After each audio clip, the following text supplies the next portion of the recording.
Bonjour à tous et à toutes. Bon, je fais cette vidéo en 4e vitesse parce qu'en fait, on est le 31 octobre et j'aimerais qu'elle sorte ce soir. Alors, je me suis mis au défi de faire une petite vidéo rapidement pour vous parler en fait de Halloween. Parce que voilà, en France, de plus en plus de gens fêtent Halloween, célèbrent Halloween, et normalement pas les catholiques. Parce que Halloween, c'est la fête du diable, etc. D'accord? Et puis en plus, ça usurpe la place de la Toussaint. Mais d'un côté, ils sont contre Halloween, et de l'autre, ils vont regarder ou lire des films comme Harry Potter. Et ils trouvaient aucun problème. Ben oui, certains m'ont même dit que Harry Potter, c'est une figure du Christ. Oh! Aïe, c'est embêtant. Eh ben, je ne suis pas d'accord avec eux.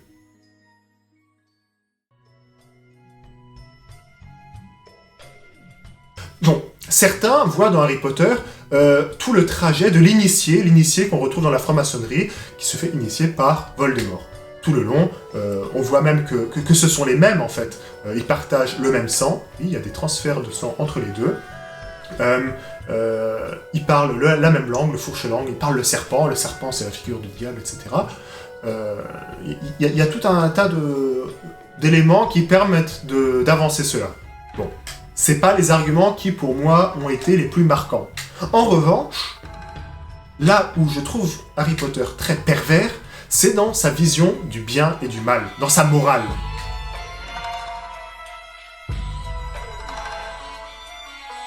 La morale de Harry Potter est catastrophique. C'est vraiment la morale des sorciers tels qu'ils sont dans la vie, la vraie, dans le monde réel.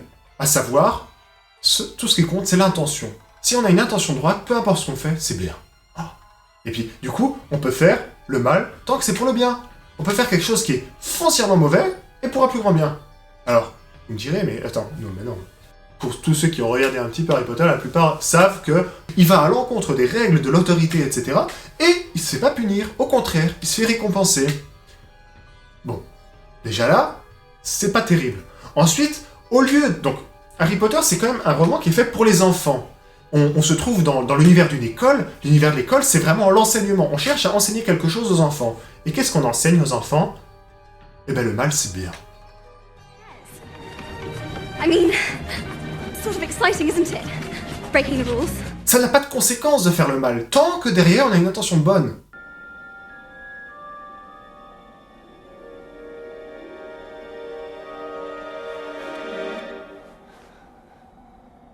Alors, que voyez-vous? Je me vois serrant la main de Dumbledore. J'ai fait gagner la coupe à Gryffondor. Il ment. Harry Potter est un menteur, et il est récompensé pour cela, de nouveau. Ça ne va pas comme dans d'autres romans où on peut voir le héros faire le mal, mais derrière, tac, il y a le châtiment qui se passe derrière, et on comprend que non, c'était pas bien que le héros fasse le mal. On retrouve constamment cette idée que on peut faire le mal pour le bien. Regardez Severus Rogue, qui agit en fait pour le bien, puisqu'à la fin de la série, on découvre que finalement, il est du bon côté, alors que tout le long, on a l'impression qu'il fait que des choses catastrophiques. Mais pour lui, il se justifie ça, et il justifie ça au lecteur, celui qui regarde le film, puisqu'il va se dire « Oh ouais, Severus Rogue, finalement, il était hyper sympa. » Eh ben, il a pas arrêté de faire le mal, utiliser des sorts interdits, de faire des choses, le mal pour le bien. Avada Kedavra.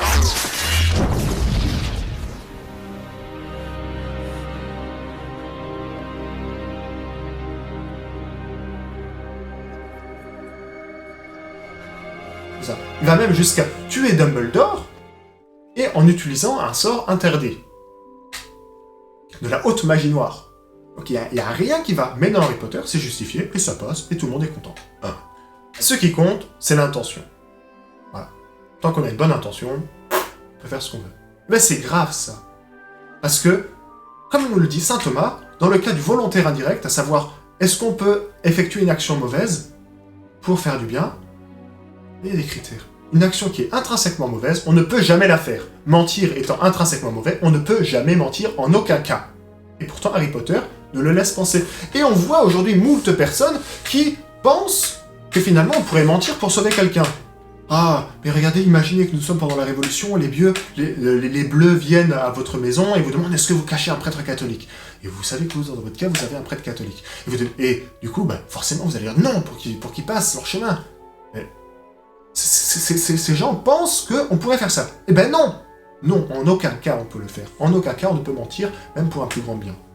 Et bien, avec des œuvres comme Harry Potter, on laisse penser à la personne que c'est légitime de mentir, de faire le mal pour le bien. C'est méchant parce que on le voit pas venir et on se donne des références qui sont mauvaises. Dans Harry Potter, disons, il parle tout le long, et même les sorciers parlent du fait qu'il faut avoir une intention droite, une intention bonne, et après, dans ce cas, on pourrait faire le mal. Ben voilà, Harry Potter, il triche, mais il a une bonne intention. Et ce qui est fou, c'est que Harry Potter dit lui-même qu'il a une intention qui est pas droite. Je jure solennellement que mes intentions sont mauvaises. Donc, il a des mauvaises intentions, il fait le mal. Bon, ben, à un moment donné, je pense pas que ce soit une figure à suivre. En fait, la notion de bien et de mal, elle n'existe pas vraiment dans Harry Potter. Les mots bien et mal ne sont référencés que 2 fois dans tous les livres de Harry Potter, dont une fois pour nier que ça existe. Oui, c'est ça. Le bien et le mal n'existent pas. C'est grave. Et quelle est donc cette notion-là? Eh bien, c'est la notion un peu asiatique, c'est la notion du yin et du yang. À savoir que le bien suprême n'existe pas, le mal suprême n'existe pas, tout bien est mélangé de mal, tout mal est mélangé de bien. S'il est vrai que le mal absolu n'existe pas, c'est vrai, mais le bien absolu, lui, il existe. Et pourtant, dans Harry Potter, on a cette négation-là. C'est pour ça que dans les figures, la figure du héros, dans cette histoire-là, eh bien, elle va toujours être entachée du mal. Là, on le voit entre Harry et Voldemort. Harry possède le sang de Voldemort, il parle la même langue que Voldemort, etc. On le voit même dans Dumbledore. Dumbledore, la figure du sage. Eh bien, on apprend finalement que il a un passé très sombre.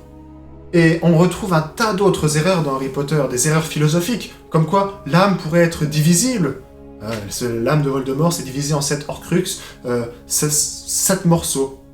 Et donc, on insinue des erreurs philosophiques graves qui vont ensuite induire les gens dans leur pensée, dans leur vrai raisonnement pour leur quotidien, dans leur vraie vie. Ça, c'est embêtant. On a aussi d'autres idées. On retrouve la notion d'euthanasie. Dumbledore lui-même, donc le sage de cette série, qui nous dit « La souffrance est pire que la mort. » Donc, il vaut mieux mourir que souffrir. Voilà. On retrouve ce genre de notion dans Harry Potter. Et donc, cette vision gnostique, etc., est très, très mauvaise, très perverse, et elle s'insinue en nous. Pourquoi? Parce que quand on va voir Harry Potter, quand on va voir un film au cinéma ou n'importe où, on n'y va pas dans un esprit critique. On y va en se disant « On va passer un bon temps », et d'ailleurs, c'est ce que dit tout le monde. Non, mais c'est bon, on y va juste pour regarder un beau film et passer du bon temps. Et bien, en faisant ça, ces idées perverses s'insinuent au sein de nous. Ensuite, dans notre façon de penser, ça refait surface, sans qu'on s'en rende compte. C'est pour ça qu'il est extrêmement important de lire de bons romans, de bonnes œuvres. L'Église elle-même le dit, c'est les papes qui l'ont dit, que c'est par la culture que l'Église, justement, s'est développée dans le monde. C'est la culture qui permet de préparer les âmes à, justement, recevoir notre Seigneur Jésus-Christ. C'est pas pour rien que l'Église catholique est passée par l'Empire de Rome. Le bon Dieu, du coup, a permis que l'Empire de Rome se développe tellement, et ensuite l'Église vient par-dessus, sur ce niveau de culture, et élève tout ça à un niveau bien supérieur. Ben voilà, cette culture qu'on nous propose aujourd'hui, c'est Harry Potter, puisque c'est même des livres qui sont proposés à l'école.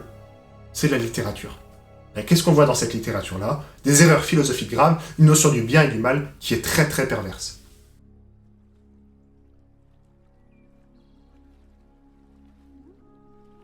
Ensuite, il y a un deuxième point qui est très fâcheux avec Harry Potter, puisque là, cette notion du bien et du mal, on pourrait la retrouver dans un tas d'autres œuvres.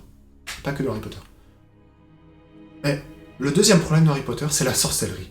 On laisse penser au lecteur qu'il existerait une sorcellerie qui est bonne. La magie blanche, c'est bien. Et la magie noire, c'est pas bien. Et bien cette notion de magie blanche et de magie noire, c'est quelque chose de très récent en fait. Ça date des années 60-70. Là où des sorciers du monde réel, à la radio, ont inventé cette notion de magie blanche pour laisser penser qu'il y a une magie qui est faite pour faire du bien. Et bien, la sorcellerie, c'est toujours mal, c'est toujours noir. La sorcellerie fait toujours appel aux esprits diaboliques. Sauf si maintenant vous me direz que cette personne-là fait tous ces actes au nom de Jésus-Christ, au nom de Dieu. C'est pas le cas. Et les gens qui font ces actes au nom de Dieu, ça s'appelle des miracles, c'est plus de la sorcellerie. Et c'est d'ailleurs là que réside la distinction fondamentale entre Harry Potter et le Seigneur des Anneaux. Puisque vous me direz, mais dans Harry Potter, dans le Seigneur des Anneaux, on retrouve la magie. Ah oui, mais c'est pas du tout la même chose. Déjà, dans le Seigneur des Anneaux, le héros de l'œuvre, le héros de l'histoire, c'est pas un magicien. Ça va être un hobbit, un petit humain un peu nul, un être humain. Ça va être un elfe, un nain, etc. C'est des gens normaux, faibles, avec leur faiblesse, etc. Qui sont des héros et on va travailler la vertu. Ceux qui font de la magie, ça va être Gandalf. Ou bien, il y a des autres qui vont toucher à la sorcellerie. Mais ça finit toujours mal. Le seul chez qui ça finit pas mal, c'est Gandalf. Mais pourquoi ?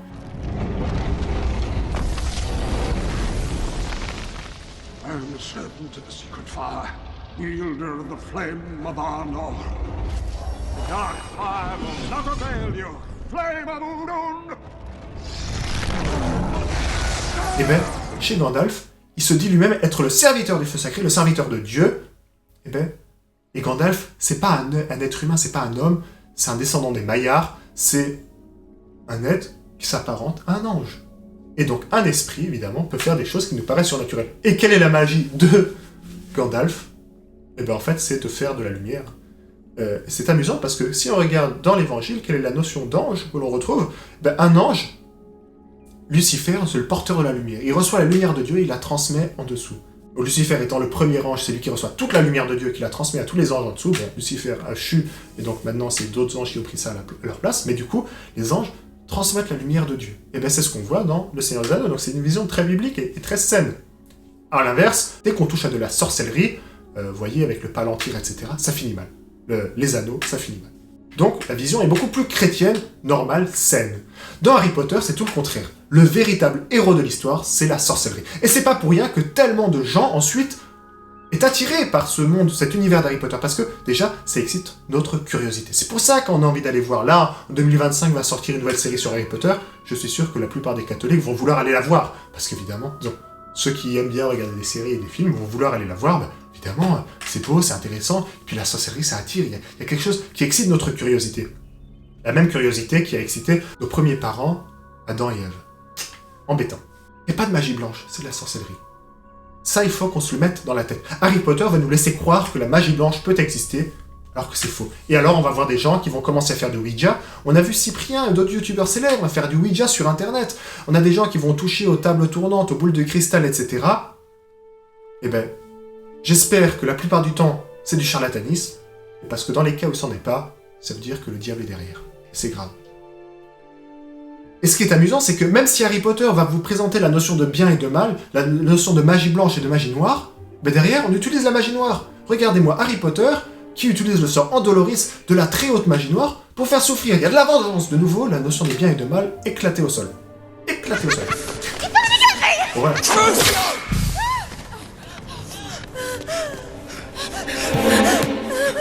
Finalement, dans Harry Potter, ben, on voit bien à quoi ça mène. Hein. On retrouve un cas de possession. Harry se fait posséder par Voldemort, une figure du diable. You've lost, old man.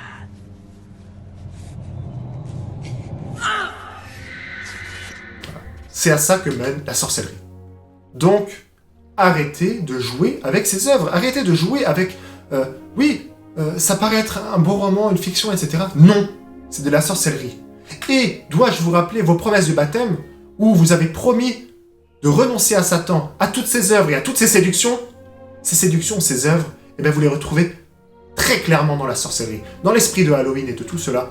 Alors mes amis, retrouvons ce vrai esprit du Christ roi, le roi des nations, le roi des sociétés, le vrai roi qui doit régner sur nous, et qui est à l'opposé de cet esprit de sorcellerie, de cet esprit démoniaque que l'on retrouve dans Harry Potter, dans Halloween, etc., etc.